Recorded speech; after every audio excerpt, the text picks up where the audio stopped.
The city was still asleep when Indra's taxi pulled up to the edge of Uchatutta Market at 10 minutes past 5 in the morning.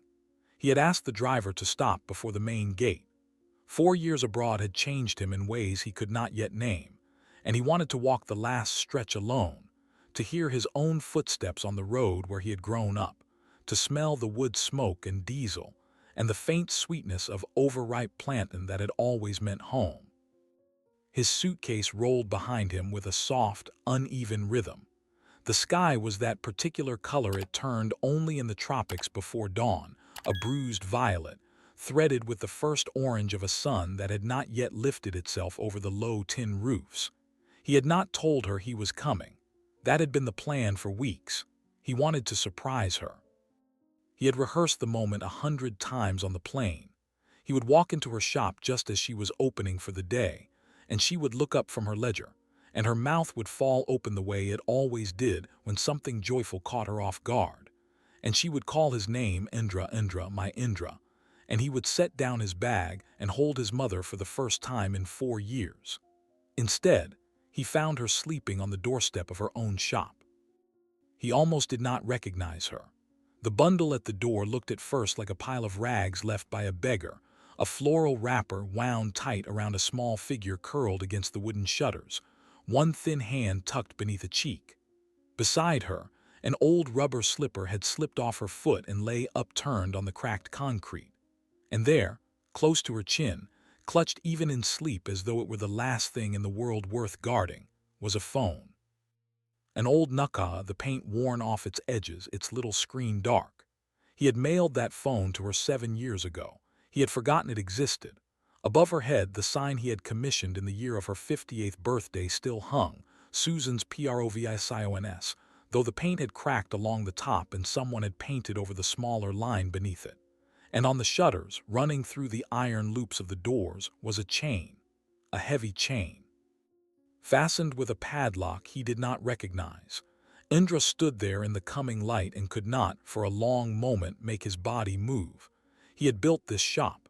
He had chosen the corner. He had paid the landlord in cash and watched the mason lay the last of the blocks. He had picked the sign out with his mother from a printer's catalog, and she had wept in the printer's office, right there in front of the man, because she had never in her 60 years owned anything that had her name on it. He had bought this place so she could rest, so she would never again carry a tray of ground nuts on her head from 6 in the morning until 9 at night, calling out for buyers under a sun that punished her for being poor, so that she could sit on a small stool behind a wooden counter in shade in her own doorway and grow slow and dignified into her old age. And here she was, asleep on the ground, locked out of it.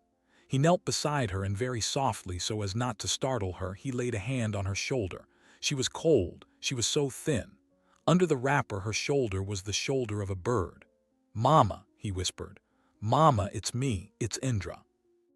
She stirred the way old people stir, not with a start but with a slow gathering of herself, as if she had to remember, piece by piece, that she was still inside a body and the body was still hers. Her eyelids fluttered. Her mouth worked around a word that did not quite come out. And then her eyes opened, and for a long second she looked at him without recognition, the way a person looks at a stranger who has bent too close on a bus. Then she made a small sound, a breath. Half a laugh, half something else. "Indra," she said, and her voice was thinner than he remembered. "Indra, am I dreaming again?" "No, Mama." He was crying, and he had not known he was crying until the tears struck the back of her hand where he had taken it in his. "No, I'm here, I'm here." She sat up slowly. She sat up the way an old woman sits up who has learned that the ground will always be waiting for her if she moves too fast. The wrapper fell away from her shoulders and he saw the loose cotton nightdress beneath it, the sleeves too long for arms that had lost their flesh. He saw the phone in her hand. He saw how she did not put it down even now, even to touch his face. She held it against her chest with one hand and reached for him with the other, and her fingers on his cheek were dry and cool and shaking. "You came home," she whispered. "You came home. You came home. Mama, why are you here? Why are you sleeping out here?" She did not answer. She looked past him out toward the road as though she were checking whether anyone was watching. The market was still empty. A single wheelbarrow boy was pushing a load of yams down the far lane, the wheel creaking. A rooster somewhere behind the meat stalls tore the last of the night open with its cry. "Come," she said. "Come and help me stand. My knees are not what they were." He helped her up. She was so light in his hands that he had to look away for a moment, because the anger that rose in him was not something he wanted her to see on his face while she was still finding her balance. He steadied her against his side. She smelled of the ground she had slept on, and faintly underneath of the coconut oil she had rubbed into her hair since he was a boy. "Mama," he said again. "The chain, the lock, whose padlock is that?" She looked at the door. She looked at the sign above it. She looked at him, and something passed across her face that he had never seen on his mother before, not shame exactly, but something close to it, the look of a person who has been asked to explain a wound she has been keeping private for a very long time. "Let us sit," she said. "There is a bench over by Ayakyuti's stall. She will not mind. She opens at 6. We can sit. Mama, tell me what happened. Sit first. Let me look at you. 4 years, Indra. 4 years. Let me look at your face before I say anything that will spoil it." So he walked her, slow step by slow step, to the wooden bench beside the shuttered stall of a woman he did not know, and he sat down beside his mother, and he held her hand, and he waited. He had learned patience from her. He had learned it from watching her wait, all his childhood, for buyers, for rain, for the price of Guri to fall, for her son to come home. The sun cleared the tin roofs. The first pale gold light struck the top of the sign, Susan's Provsons, and it seemed to Indra in that moment like a wound the morning had chosen to illuminate. She looked at him for a long time before she spoke. She looked at his hair, which was cut shorter than it had been when he left, and at the small silver hairs beginning at his temples, and at the fine dark suit he had not bothered to change out of at the airport.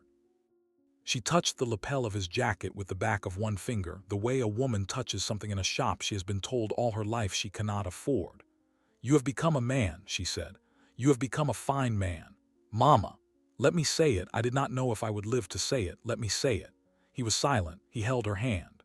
"When you left," she said, "you told me, Mama, you must not carry anything again. You said, sit in your shop, sit and eat, sit and grow old. You said, I have paid for everything, Mama. The shop is yours, only rest. Do you remember?" "I remember." "And I sat, for the first months, I sat and I could not believe it. I would open the door in the morning and I would look at the shelves and I would say to myself, this is mine, this flour is mine, this tin of milk is mine. Nobody can send me away from here. Nobody can chase me. My son has bought me a place to stand in the world." She smiled a little. It was the smile of a woman remembering a country she had once lived in. "I sold well, Indra, in the first year. I paid Ronald his share, the small share we agreed, and I kept the rest. I was fat that year. Do you remember the photograph I sent you for Christmas? I was fat. I remember you looked happy.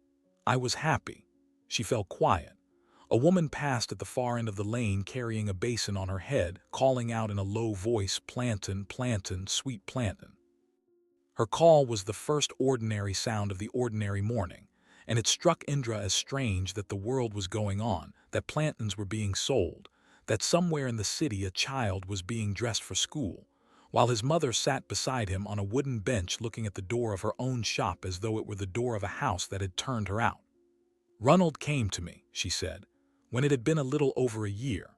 He said, 'Mama, the paperwork is not finished.' He said the man who sold the land has some problem with the government, and if the papers are in your name they can come and seize everything. He said, 'Let us put it in my name for a small time while I settle the matter and then we will put it back.' He said, 'It is for your safety, Mama.' He said, 'Indra asked me to protect you.' He said I asked him." "Yes." She did not look at Indra, she looked at the door. "He said you had spoken to him, that you were worried. That you had told him to handle it quietly because you did not want to frighten me. And I believed him, Indra. I believed him because he was your sister's husband, because he stood at her grave with you, because I had watched him weep at her burial. I thought if he was good enough for my Chudanma, he is good enough to trust with a piece of paper." Indra closed his eyes. He felt something turn over in his chest, slow and cold. "Mama," he said, "I never said any of that. I never spoke to Ronald about the shop. Not once. Not in 4 years." She nodded. Small, small nods, as if she had known for a long time already, and hearing it now was only the closing of a door she had been holding open out of hope for far too long. "I know," she said. "I have known. I have known for some time now. But when a woman is old, Indra, and her son is far, and the man in front of her is the husband of her dead daughter, she does not want to know. She looks for reasons to not know. Do you understand?" "I understand, Mama." For a while it was small things. He would come to check the books, and he would take a little more than we had agreed. He would say, "Mama, the school fees for the children, you understand?" And I would say, "Yes, I understand, because Chudanma's children were my grandchildren, and I would not deny my grandchildren." Then he would say, "Mama, the rent on the flat," and I would say, "Yes." Then he would say, "Mama, my mother is sick in the village," and I would say, "Yes." And each time the money I kept for myself became smaller, but I did not mind so much. I was still in the shop. I still had the shelves. I still had my stool by the door. She paused. She smoothed the wrapper across her knees with her free hand. Then one day he came with a woman. Indra waited. She was young. Not so young as to be a girl, but young enough that when she stood beside him, I could see how he had chosen her. She was carrying a baby on her hip. He said, "Mama, this is Blessing. She will be helping in the shop from today." He did not say who she was to him. He did not need to say. I looked at his face and I knew. And I looked at the baby, and I counted in my head the months since Chudanma had died, and I counted again because I did not want the number I got the first time to be true. Mama. It was true. The baby was almost 1 year old. Chudanma had been in the ground for 2. Indra let out a slow breath. He had not known any of this. Ronald's letters, when they had come, had been about the shop, about the paperwork, about the little difficulties of a small business in a hard country. Ronald had never once mentioned a new wife. Ronald had signed his last email, "Still your brother-in-law, still mourning our angel." She came into the shop, Susan said, and within a month she was behind the counter. Within 2 months she was giving instructions to me. "Mama, move the sugar there. Mama, we do not sell that brand anymore. Mama, sit outside. The customers do not like when there are too many people behind the counter." And Ronald would nod. He would stand at the door with his arms folded, and he would nod as if it pained him, as if he had no choice, as if the young woman were a wind he could not stand against. "And you said nothing." "I said many things. I said them quietly. I said them to God at night. I did not say them to Ronald, because when I tried once he took me outside and he told me, 'Mama, this shop is in my name. Do you understand what that means?' He said, 'If I choose, I can put a lock on this door tomorrow morning, and there is nothing you can do.' He said, 'Be grateful. Be grateful that I still let you sit here. Be grateful that I have not sent you back to hawking.' He said all this with a soft voice, Indra, very soft, as if he were telling me a piece of news I should have known already." She looked at the door again. The padlock caught the sun and threw back a small, hard light. "2 years ago," she said, "he changed the locks. He did not warn me. I came one morning and my key did not turn. I stood at the door," she said, "with my key in my hand, and I turned it, and I turned it again, and I turned it a third time, because I thought perhaps my hand was weak that morning, or perhaps the lock was stiff from the rain. And then I saw the padlock. It was new. The chain was new. And I understood, standing there in the early light, that a door I had opened every morning for years was a door I would not open again."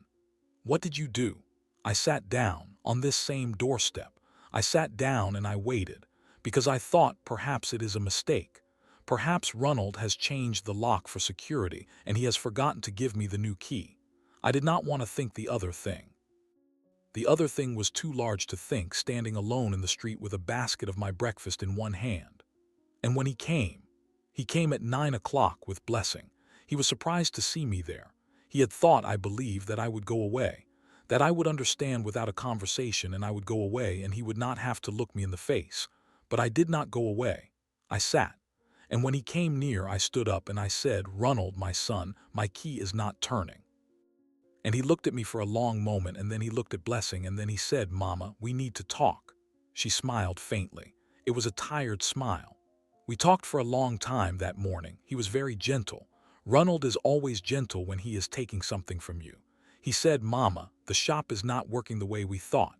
He said, 'Blessing has ideas. She understands the young customers. We must let her run it her way.'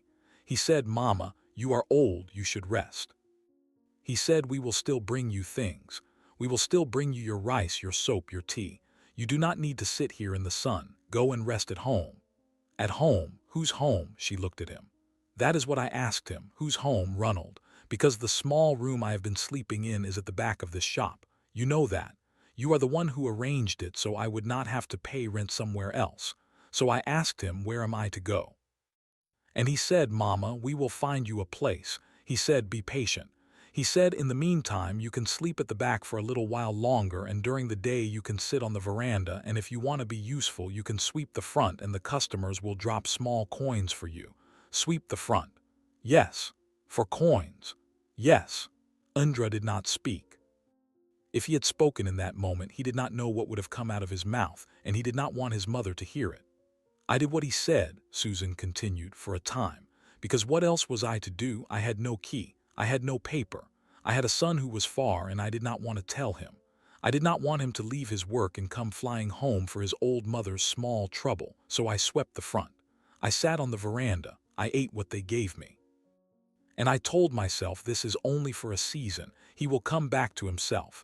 He is Chudanma's husband. He loved Chudanma.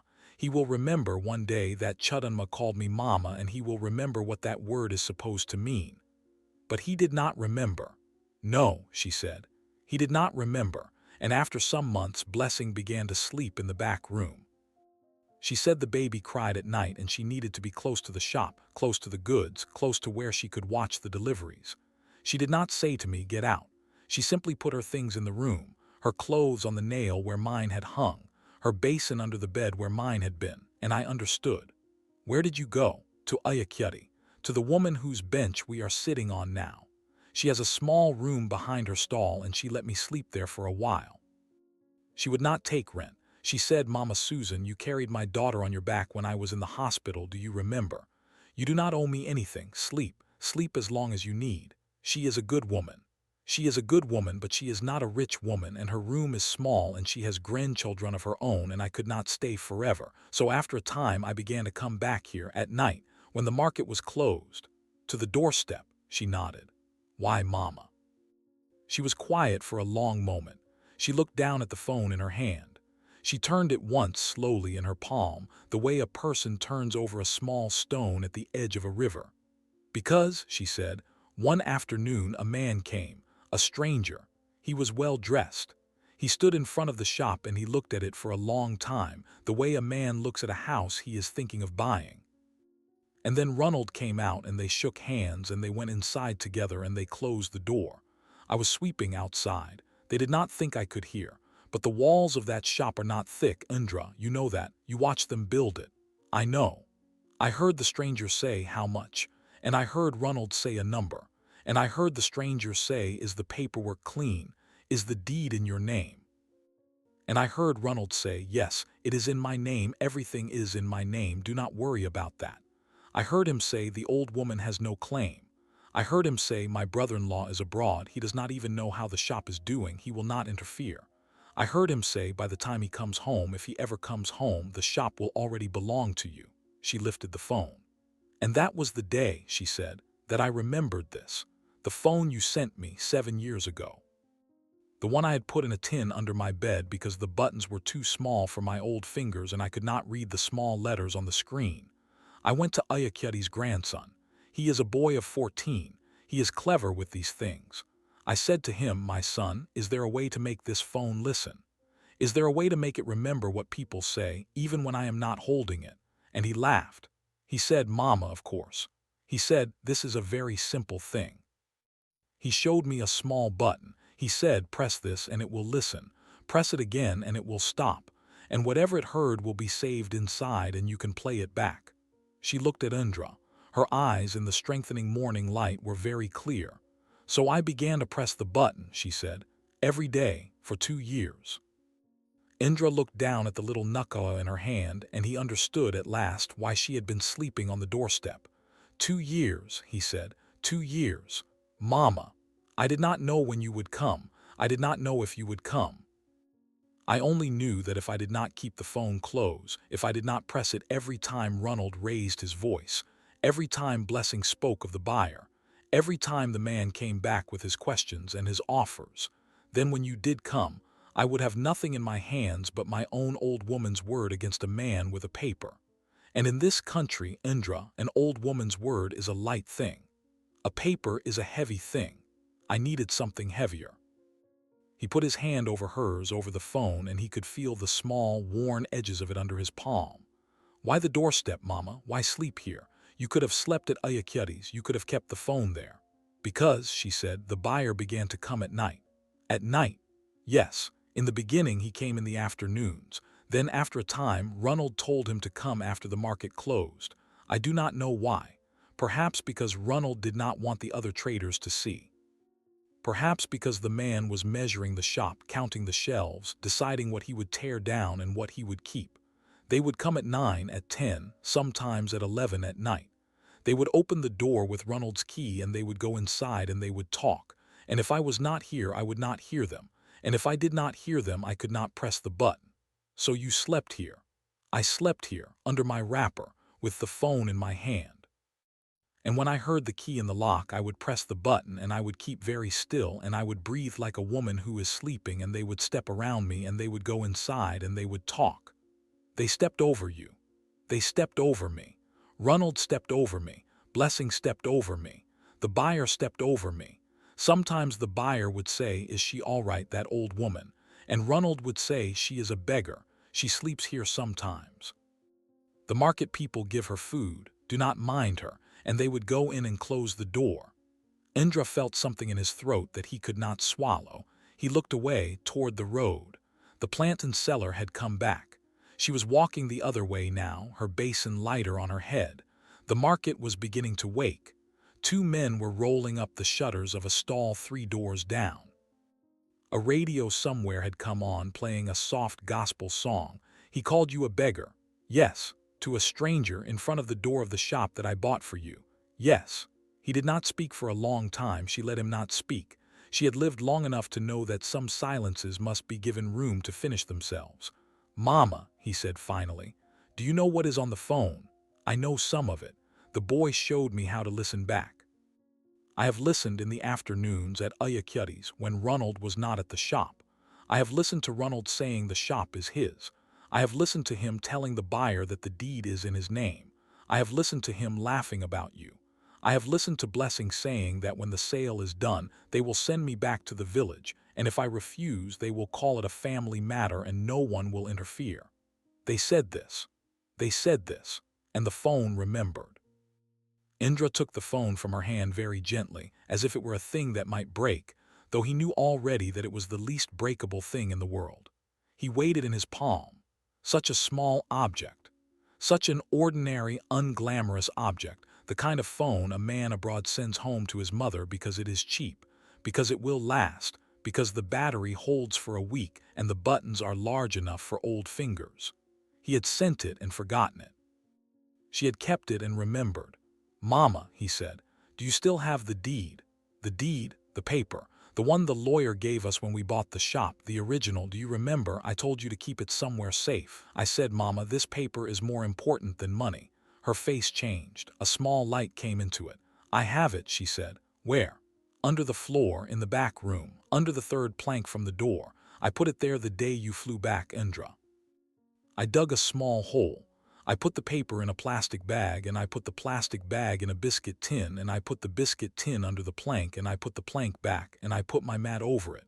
When Ronald came for the papers, I gave him a photocopy. He never asked for the original. He never thought to ask. He thought I did not understand that there was a difference." Indra closed his eyes. He did not know whether to laugh or to weep. His mother, who had left school at 11 years old, who had signed her name with a slow, careful hand all her life, who had once asked him to explain what a bank statement was. His mother had, in one quiet afternoon 4 years ago, done a thing that half the educated men in this city would not have thought to do. "Mama." "Yes.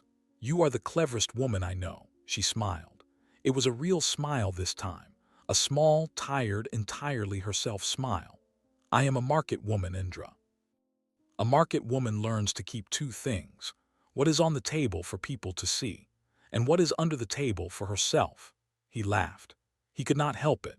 He laughed, and the sound was rough in his throat, and she laughed too, quietly, And for a moment they were only a mother and a son on a bench in the early morning, and the door of the shop and the padlock and the chain were only things, ordinary things, that could be dealt with by ordinary means. Then she said, "What will you do?" He thought for a moment before he answered. He had learned in the 4 years he had been away that the first anger was never the wise anger. The first anger wanted to break the door down. The first anger wanted to find Ronald where he slept and pull him out into the street by his shirt. The first anger wanted a scene. But scenes, he had come to understand, were what men like Ronald counted on. Scenes could be twisted.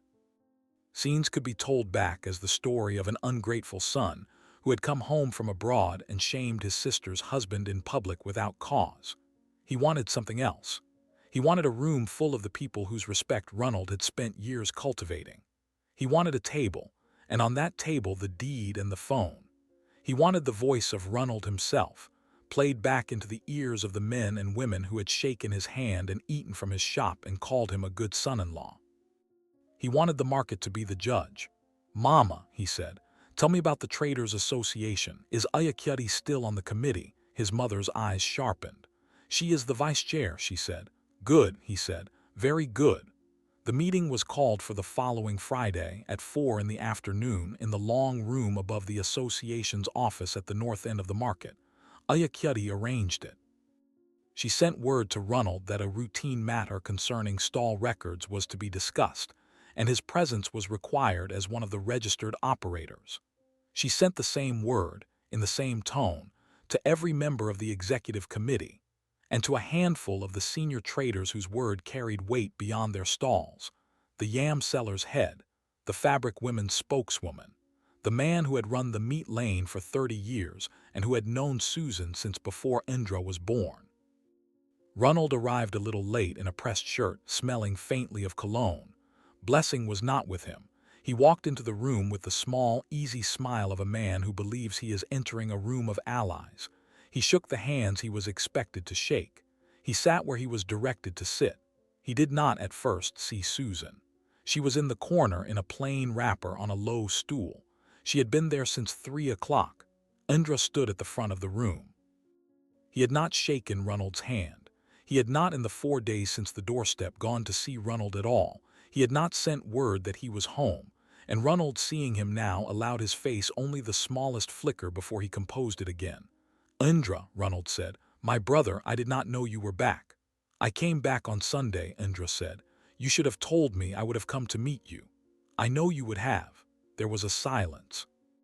Ayaketi cleared her throat and called the meeting to order. She spoke briefly. She said that a matter had come to the attention of the committee concerning the ownership and operation of one of the stalls on the western side of the market, and that before any formal complaint was recorded, the association wished to hear the facts directly, from the parties involved, in the presence of their peers. She said this was the way things had been done in this market for 40 years, and it was the way they would be done today. Then she sat down and she nodded to Indra. Indra placed 2 objects on the small table in the center of the room. The first was a folded document, yellowed a little at the edges, its official seal still crisp, the deed to the shop, in his name, never transferred, never surrendered. Recovered from beneath the 3rd plank of the back room floor at 2 o'clock in the morning by the light of his own phone, while his mother held a torch and wept quietly beside him. The second was the Nukaha. Ronald looked at the deed. His face did not change. He looked at the phone. His face did not change, but something had gone out of his shoulders. Indra, watching him, saw it happen, a slow, small collapse, so subtle that a man who had not been watching for it would have missed it. "Ronald," Indra said, "before I play anything, before I say anything else, I want to give you one chance. Stand up now. Tell these people what you have done. Tell them in your own words, and you can walk out of this room and out of this market on your own feet." Ronald did not stand. "I do not know what you are talking about," he said. "Are you sure?" "I am sure." Indra nodded slowly. He picked up the phone. He pressed the small button on the side that Ayaketi's grandson had taught his mother to press. He set the phone on the table, and Ronald's own voice, tinny and thin but perfectly clear in the silence of that room, began to speak. The recording played for 9 minutes. Nobody in the room spoke. Nobody moved. Ronald's voice saying the shop was his. Ronald's voice telling the buyer that the deed was in his name and no one would interfere. Ronald's voice laughing about the brother-in-law abroad. Ronald's voice saying she is a beggar, do not mind her, the market people give her food. Blessing's voice telling Ronald that when the sale went through, they would send the old woman back to the village, and if she refused, it would be called a family matter and no one would interfere. When the phone stopped, the silence in the room was heavier than the silence before it. Ayakiri stood up. She did not shout. She did not need to. "Ronald," she said, "stand up." He stood. "You have sat in this market for 8 years. You have eaten from this market. You have called these women mother and these men uncle. You have taken the shop of your dead wife's mother and you have shut her out of it and you have let her sleep on the ground of a door she owns. And when a buyer asked you if the paper was clean, you said yes." Ronald opened his mouth. Ayakiri lifted one hand. "You will not speak, not here, not now. The committee has heard enough. By the powers of this association and by the vote of this room, your registration as an operator in this market is withdrawn as of this hour. You will not trade here. You will not sit here. You will not send another to sit in your place. If you enter this market again, it will be as a customer and only as a customer, and you will not go near that stall. Do you understand?" He understood. 2 of the older traders walked him out. They did not touch him. They did not need to. He walked between them with his head down, and the room watched him go, and when the door closed behind him, no one clapped because it was not that kind of victory. Susan stood up from her low stool in the corner. Indra went to her. He took her arm. She was crying without sound, the way she had cried at his sister's grave, the way she had cried in the printer's office the day she saw her name on the sign. There were courts afterward. There were lawyers. Ronald was charged and he pleaded and he was sentenced in the end to a term that satisfied nobody entirely, but that removed him from the neighborhood for long enough that Susan did not have to think about him at her door. Blessing left the city with the baby and was not seen again. The buyer, when he understood what he had almost bought, sent Indra a short, embarrassed letter and then sent nothing more. Susan reopened the shop 3 weeks later. Indra paid to have the sign repainted, Susan's PROVISIONS, in the same lettering but fresh and clean, the paint bright against the wood. He offered to stay. He offered to leave his work abroad and come home for good. She said no. She said, "My son, you have done what a son should do. Now go back and finish what you began. I will not spend the years I have left worrying that I am the reason you stopped becoming what you were becoming." She hired an assistant. She hired Blessing's mother. The woman had been living in a back room in a distant part of the city, abandoned by her daughter, eating what neighbors gave her. Susan sent for her. Susan sat her down behind the counter on the same stool where Blessing had once given her instructions, and she said, "Mama, this is your place now. Sit, eat, grow old here. If this story moved you, please like, share, and subscribe. Leave a comment below. Has someone in your life ever kept a truth safe for you, long after everyone forgot they were holding it?